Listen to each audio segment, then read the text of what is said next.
All right, I know I said I'd start at 8 o'clock, but I figured what the hell. Good evening, everybody. Joe Chaffee here on this Friday night on the Joe Chaffee Weather Show. It is at 7:56 Eastern Time.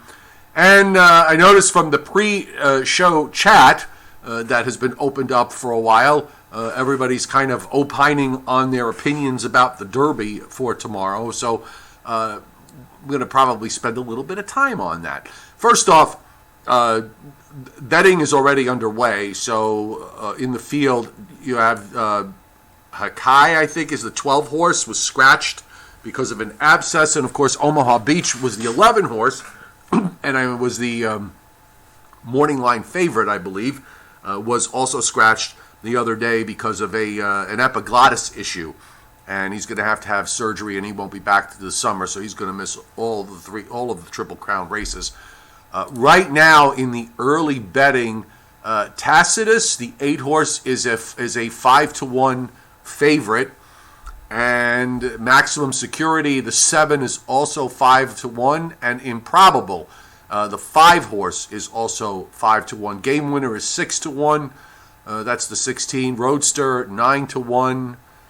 And I'm just trying to get all the horses that seem to be getting bet here. And I think everybody else is in double digits. Usually I spend a little bit of time handicapping the race and watching the prep races that occur over the winter and spring going into this, but I didn't have any time at all, so I'm not really too familiar with most of these horses. But I decided to just kind of throw something at the 3 horse, be my standards. You know, one of the things I've learned over the years when it comes to betting a race is just, pick the horse you like and make sure you put a win bet on it, because a lot of people spend a lot of time doing all these crazy exotic bets, and they wind up oftentimes, if they're betting exactas, they'll have the winner, or they won't have the horse for second, or they'll have the horse for second but not the winner, or their horse finishes third, whatever it is.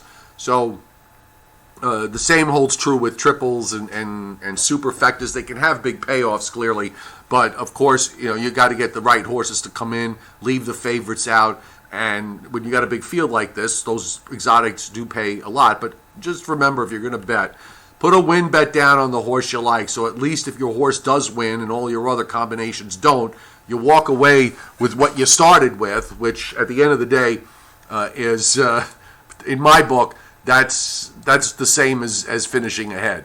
And as long as you have a good time, that's the other thing. You got to make sure you have a good time with all this stuff. I watched the Kentucky Oaks, which was a interesting race in that it looked like the track was actually wasn't in bad condition with regards to the whatever rain they got. I don't know that they really got all that much, and the radar at the moment is pretty quiet. They're sort of in between weather systems, with the one to the east now heading toward eastern Pennsylvania to southern New England, getting some strong thunderstorms in parts of south central Pennsylvania down into the western half of Maryland, and in northeastern West Virginia. Some of those storms might skim the Washington, D.C., Baltimore area in a few hours. That area is supposed to weaken by the time it gets to me. You got some rain up in New England. Now, in Louisville, in Kentucky, it's quiet. You have some showers and thunderstorms that are going on back in the lower Mississippi Valley and back through Texas, and that's where our severe weather risk is. So with respect to tomorrow, as far as what's going to be happening in Kentucky, I'm just looking at some of the model runs with this precip coming out, and it's quite possible that they may not get much other than a couple of passing showers. I mean, this is at 6 o'clock tomorrow night. There are some showers on the NAM 3-kilometer forecast to be around Louisville, but I took a peek at some of the other models, and you can make a case that much of it will go by the south. And look at the regular standard NAM, kind of really keeps most of the precip south of Louisville for tomorrow, and in which case you're probably going to wind up with a good or fast track. That track dries very, very quickly there. So even if they got showers early on in the day, which is not impossible, that track could go from being muddy to good to fast in a matter of a couple of hours. So it makes it a little bit tricky to handicap. The other thing I want to point out is with respect to the NAO, the North Atlantic Oscillation, and the day-to-day changes that occur. What's very interesting is that if you look at the NAO as the snapshot was taken last night, it is very strongly negative right through the weekend. For this time of year, that's a very strong negative reading. It leads me to suspect that the strong NAO may be forcing this system to get suppressed a bit further to the south, and perhaps that's what the afternoon model series runs of the NAM are indicating here, that we're going to see more of the rain passing south of New York City and Philadelphia and winding up down more toward Maryland and Delaware and the Delmarva Peninsula. I'm not 100% sold on this. There's a lot enough out there to suggest that everything will wind up being as was modeled earlier, and that this might be a bit of an overreaction on the part of the NAM. The European is also a bit further to the north. It's kind of in line up with the GFS. So I'm just going to go with the flow at the moment with regards to the forecast for Sunday. But other changes to look ahead to is the fact that your ridge is going to start popping up in the west, and the trough is going to start coming into the east as we go through next week, while this NAO is sitting in a negative position, and that EPO is actually coming back to the neutral line early next week. This could be the reason why the next cold front, instead of coming through on Monday, is going to come through later on Tuesday, and then it goes a bit more negative as we head into Wednesday, Thursday, and Friday of next week. And this is where the GFS and the European all have an onshore flow setting up and more issues with waves coming eastward and bringing periods of rain from time to time for the middle and latter part of next week. So let's backtrack now. Let's go to what's happening at the moment. And, of course, we've got the warm front today is pinched down in eastern Pennsylvania. It's got that sort of hairpin look. We always call these, when you get these warm fronts sometimes down the down from the coast southwestward, they wind up being shaped like hairpins. This is one that perhaps is a bit wider. Oftentimes they are tighter. You get the cold air that gets wedged in between down into Virginia and North Carolina. You see that a lot in the wintertime. But here we've got it pinched back into Maryland to about Washington, D.C. You've got temperatures in the 80s across Virginia at 5 o'clock this afternoon, while it was in the 60s and low 60s as you head up into Maryland and southeastern Pennsylvania. And, of course, out by me in northern New Jersey to southern New England, we have temperatures in the low to mid-50s. It was just another one of those gloriously gloomy days around here with clouds all day long. We had some downpours that came through from mid to late afternoon. Nothing especially heavy, but enough to cause a little bit of an inconvenience. And then, they went out, and now we're sitting back waiting for the next round. You have the next wave in southeast Ohio. Of course, there's a warm sector that's pushed up into Pennsylvania. This is where we're seeing some strong thunderstorms this evening. And then it just kind of wiggles back down through Tennessee, back up as a warm front in southern Missouri, back down as a cold front in southern Arkansas.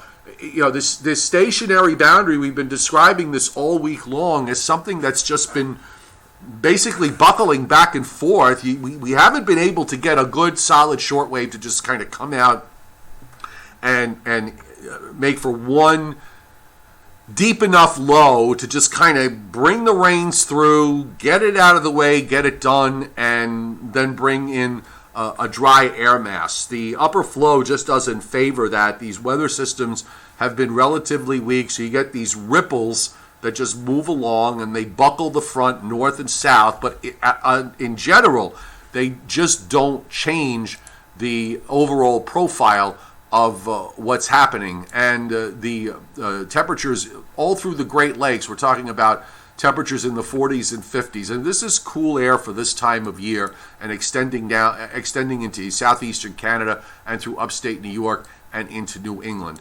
The negative EPO is at play. And of course, you head down through the southeast and into Georgia, Alabama, into Florida. You got your temperatures in the 80s. The dew points, though, have come up. And this is probably setting up for the weather systems that are coming to the east to bring some chances for thunderstorms in the eastern Gulf states and then along the southeast coast over the weekend. So just back to the radar, I want to just take a look at what's going on tonight back through Texas, where we have some working severe thunderstorm watches going on. It's 8:07, by the way, Eastern time. If you're looking this on a replay, make sure you go to weather.gov to check on what the latest status is of your local radar and any local watches and warnings.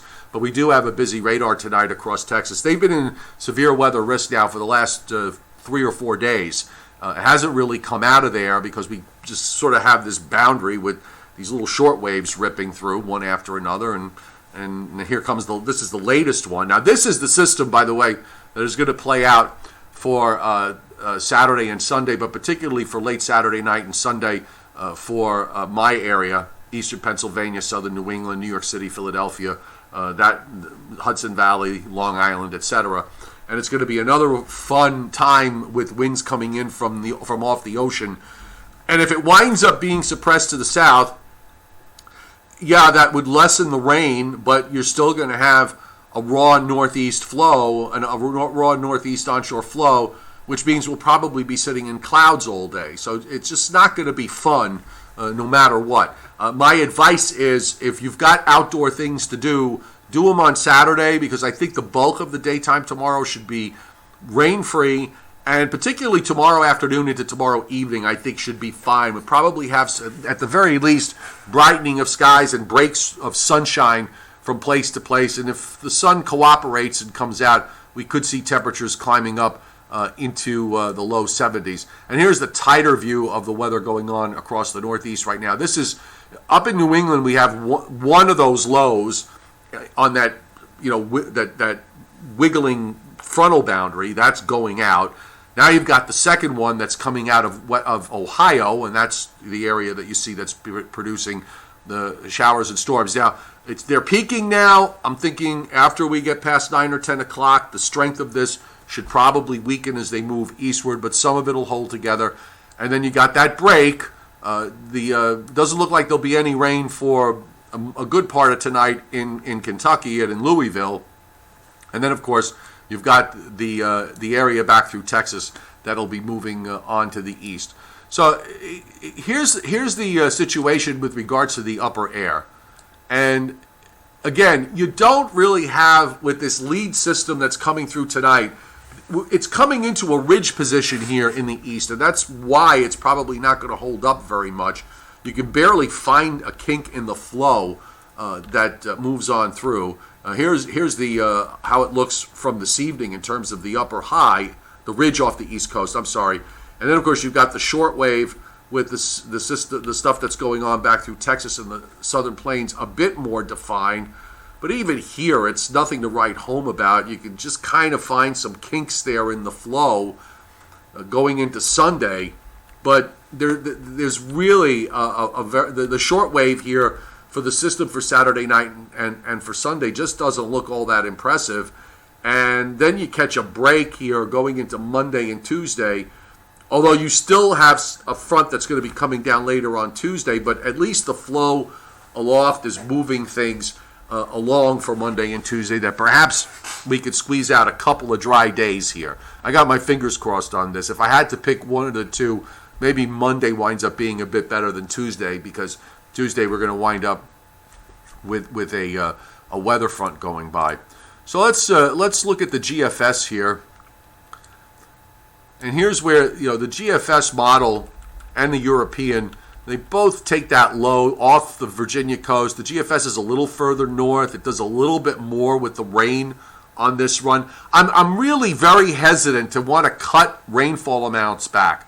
The models really, well, they went from giving 2 to 3 inches in some places, and now some of them are giving 2 to 3 tenths for Saturday night into Sunday morning, late Saturday night into Sunday, early Sunday afternoon. I'm just really hesitant to cut my idea back, which was basically along the lines of, I don't know, maybe 3/4 of an inch to an inch, maybe some places getting 1.25 inches.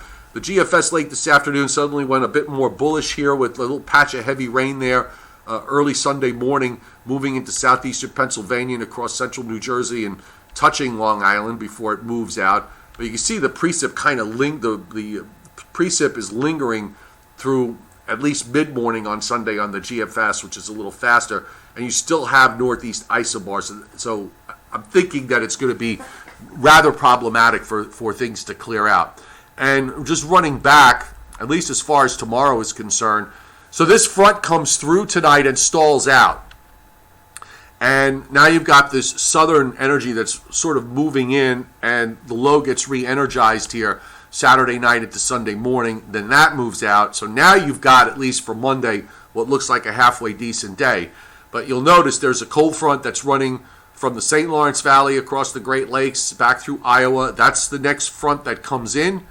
And it gets through here later on Tuesday with a couple of showers.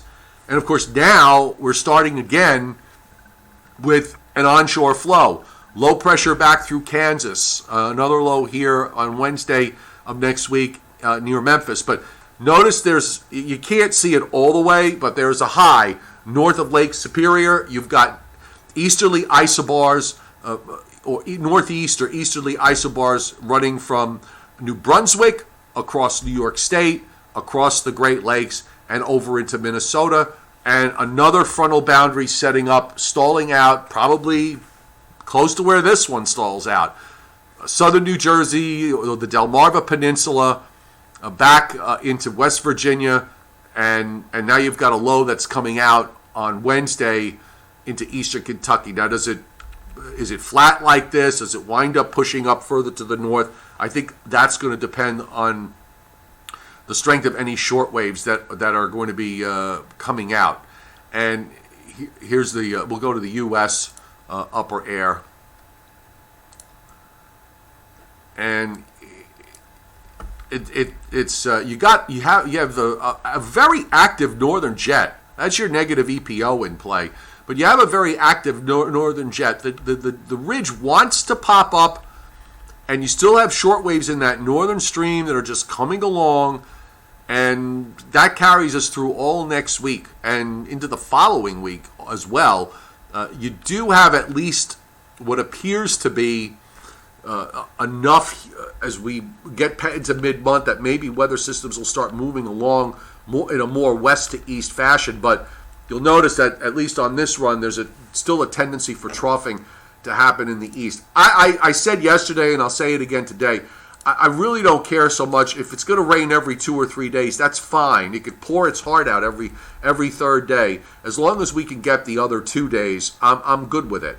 Now, here's the upper air on the whole North America view. And early next week, if you think back to many runs ago, how the models were trying to break this blocking high sitting over Greenland down. It's just not happening. You've got higher pressures building all across the polar regions. The polar vortex is gone. You're getting a big upper high building way up at the top of the atmosphere. This is very typical for this time of year. We're transitioning over from winter to summer, and everything is happening the way it's supposed to be happening.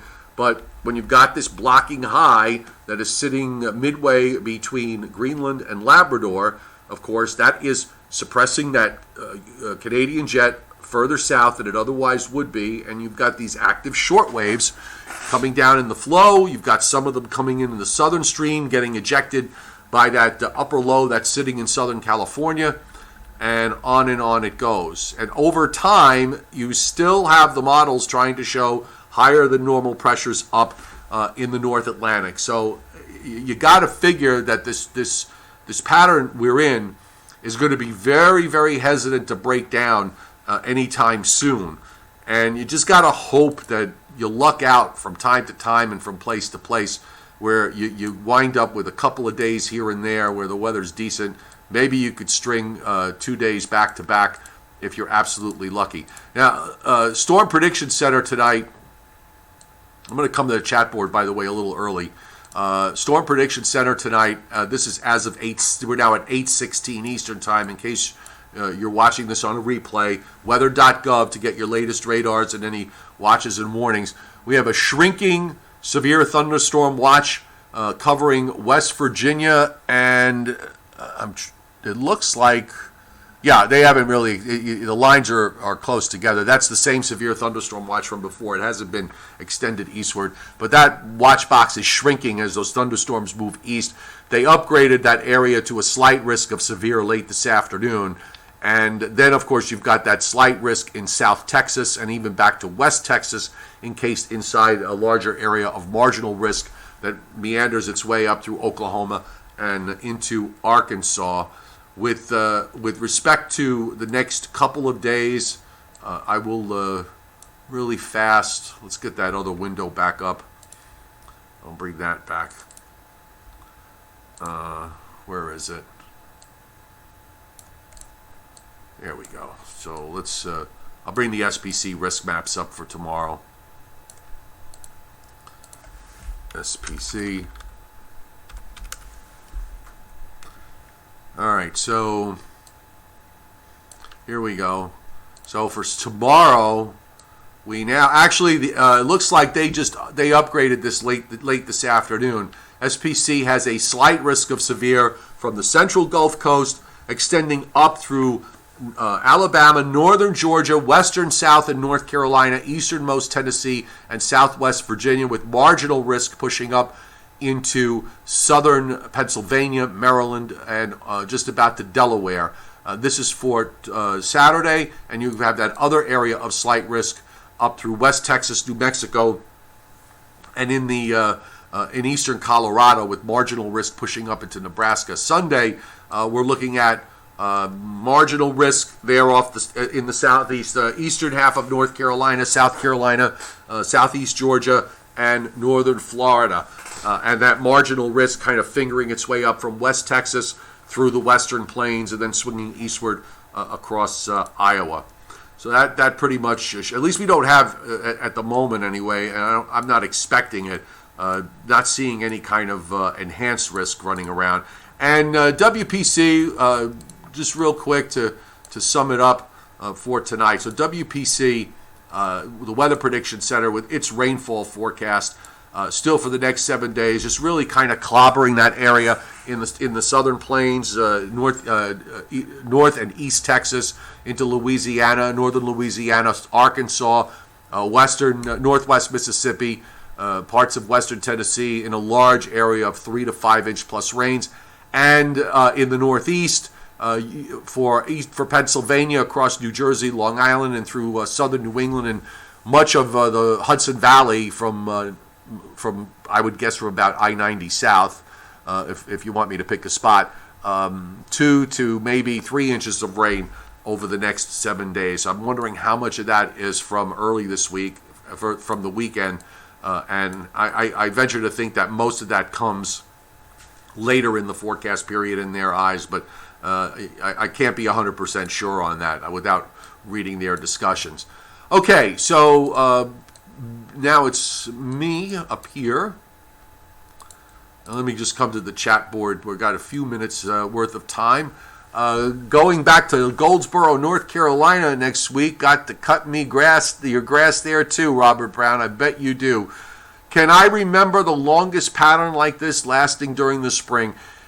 I seem to recall over the years that we have had springs that have, especially where I am on Long Island, which is kind of different. So I may be, being that I'm basically sitting on water on all sides of me, and particularly with that cold Atlantic. Certainly for me, I can remember springs where it's been, where has seemed to be as unrelenting in terms of the cloud cover as this one has. I think I've seen springs with more rain, but we've had a lot of cloudy days, but that's typical for my area. It might be less typical for inland areas, but I will say this. judging from the fact that the temperatures on the whole for April were above normal by 2 to 3 degrees, suggests to me that the weather pattern was not overly unusual.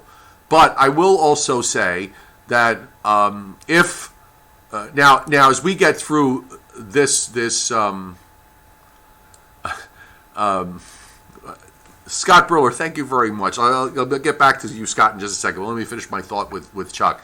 I will say this. As we go deeper into the month of May, if this blocking pattern continues to hold, as the average temperatures continue to go up, you're going to then start to see the temperature profile being reflected as below average. I think that's a pretty good bet. If we hold on to this, if we're still in this pattern in the middle of the month, I would bet that temperatures are below average.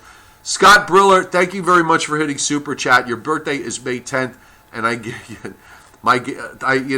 those words are very, very kind. And thank you very much for all that you do with your stats and your comments. I really appreciate it, being such a very active participant here, not just on the YouTube channel, but also on the Patreon weather platform that I have.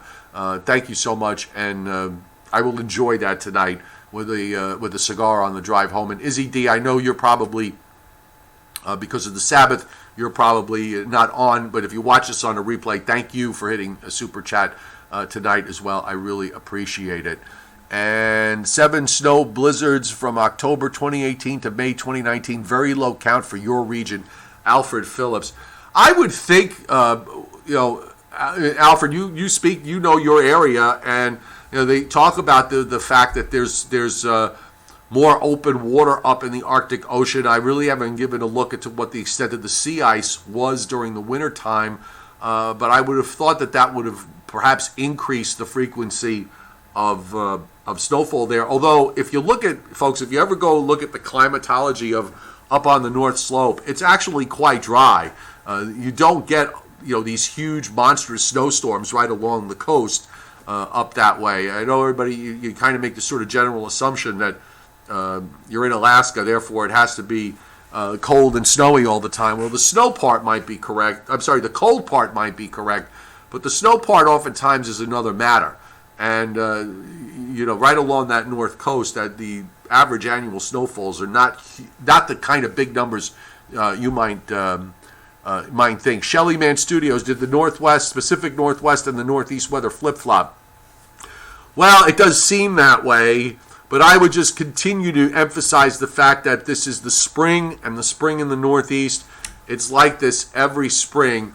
And next spring, I should even go back to some of the videos from last spring and pull up a few clips of some of the weather that we experienced then. What happens is, and I think this is human nature, is the fact that we tend to only remember the good stuff over time, the things that make us happy. So when it comes to spring weather, I think most people would side to the idea that the nice weather, the days of nice weather in the springtime after a long winter, are the days that your memory hangs on to. You forget about the patterns like this, which are really, in the Northeast anyway, dominant. You get down to the mid-Atlantic states and you start to go south, particularly as you get into May and June. The onshore flow and these backdoor fronts become less, the backdoor cold fronts and these frontal boundaries like this are less of an issue there. So you get these situations like we did this week, where we had temperatures up into the 80s in Washington, D.C. and up into Baltimore, and they sort of crept up into New Jersey for one day. But they never seem to push much further north than that until we get late in the month of May, and then we get into June, and then these warm fronts start pushing further and further north. But trust me, it's like this most of the time in spring. And I know you're sick and tired of the gloominess. I'm just as sick and tired as you are. I'd rather have weather systems moving quickly from west to east. Yeah, it rains every couple of days, but at least you get a couple of days where the weather is decent. Just rolling back through your comments tonight. Yes, London with the fog and drizzle, says Charlie Baker in Southeast PA. I noticed some of the obs this afternoon. You did have a lot of areas reporting temperatures in the upper 50s and low 60s with the clouds and drizzle. Amy Hogan can attest in Maine how this lasts for a whole lot longer for you than it does for me. I was up in New Hampshire and I went to Maine. I went to Maine for a couple of days, and I believe it was. I'm trying to think I think it was sometime in August, late August, and even then the sea breeze came in during the afternoon and made for a nice cool push with the marine layer getting awfully close. So it's tough up in northern New England most of the year. Anthony Orr, you're going with number 15 in the Derby called Game Winner, or is that just the fact that he's called Game Winner? As I said at the beginning, if you're going to play, make sure you put down a win bet. Mirtha Gunter, Mirtha, your husband had eye surgery today. Prayers and light your way that everything goes according to plan. With regards to that, and we'll keep you both. We'll keep both of you in our thoughts. Let's see. Are you going anywhere on vacation next week, Scott Briller? Actually, I'm going down south. I'm going to be I'm going down to Georgia. I will just tell you ahead of time. It's a travel day. Thursday is going to be a travel day for me. I'm driving down. I'm actually leaving Wednesday night. So Patreon posts and weather posts are going to be lacking for a little while until I get there, and then I'll probably throw a few things on when I get to Georgia Thursday evening. So if it winds up next Thursday, I don't have a live stream. That's the reason. Going to go down and see my grandson for a bit. Just trying to make sure I got everybody. Charlie Baker, I think we have a pollen storm in southeast PA. I bet you do. You know, that's one good thing. One not a good thing.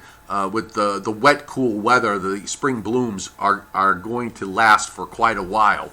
You get these early season heat waves. Everything blooms very, very quickly, and then they're done. But when the weather is cool and wet like this, the process takes longer. It's actually keeps the pretty colors around for a much longer period of time. But it does cause a huge pollen issue. If I was working on my summer body, Shelly Man Studios, oh boy, I need more than I need a whole lot more time. I've been lamenting the fact that I haven't been as active as I used to be with regards to outdoors and exercise, and I keep telling myself I have to get back into it. I was always very regular with respect to exercise and doing, biking and I'm not. I used to run, but I don't do it anymore because of my knees. I don't want to have. I don't want to wind up like most people who run for a long period of time with getting both knees and both hips replaced. So I stopped doing that. But I do like to bike and I do like to walk. Walk long distances. I do enjoy it. But it's very tough, and particularly with the way the weather is up here, it's hard to do when the weather is either too cold or now when you're dealing with the weather being too wet. And then, of course, there's work time and trying to find that right balance to be able to do it. So maybe the next couple of weeks I'll finally get off by Keister and do what I got to do. All right, folks. That's it for tonight. Joe Rayo is off, so there won't be a Joe and Joe weather show tonight. I am going to not do a solo. I find it hard to do solos on Facebook when he's not around, so I'll just wait for him to come back on Monday. So my plan of attack for the weekend is I'm thinking I may do a YouTube live stream tomorrow late in the morning and just get it done, and probably won't be a long one because there's not a whole lot going on. And then we'll see about Sunday. And maybe Sunday will be the day that I take a bit of a break. But I'll try and get a YouTube live stream up sometime late tomorrow morning, and I'll schedule it. I'll schedule it on the channel. And other than that, just you can keep updated with my latest website posts at meteorologistjoechaffee.com. You can subscribe to a more weather-intensive experience by joining my platform on Patreon, and the link to that is on the descriptor to this live stream, or if you're watching this on a replay, the descriptor to this video. Thanks very much for being here tonight, and everybody have a great Friday night and a great weekend if I don't see you on board tomorrow. Good night.